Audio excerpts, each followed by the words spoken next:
ব্যর্থ হয়েছে ইসলামাবাদে অনুষ্ঠিত যুদ্ধবিরতির আলোচনা।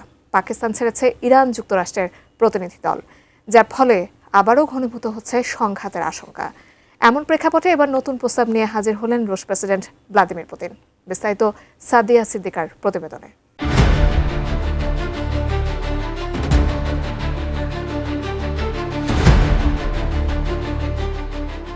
মধ্যপ্রাচ্যে যখন আবারও যুদ্ধের আশঙ্কা ঘনীভূত হচ্ছে, ঠিক তখনই হাজির হলেন রুশ প্রেসিডেন্ট ভ্লাদিমির পুতিন।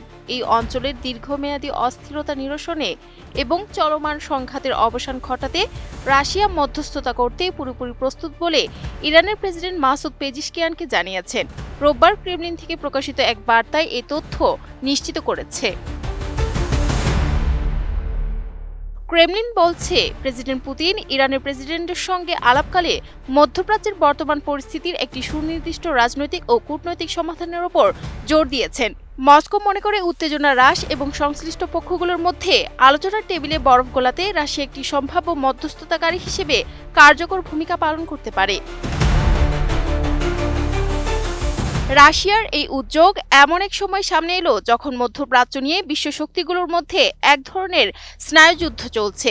একাধিক কূটনৈতিক পথ সক্রিয় থাকলেও এখন পর্যন্ত কোনো পক্ষই চূড়ান্ত সাফল্যে পৌঁছাতে পারেনি। নতুন বাংলাদেশ গড়তে এলো জুলফিকার স্টিল। জুলফিকার স্টিল।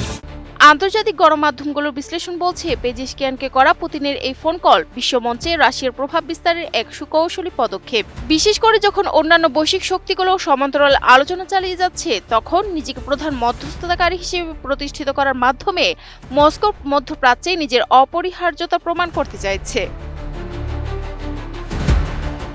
তবে এই আশার বাণীর পাশেই রয়েছে ব্যর্থতার চিত্র।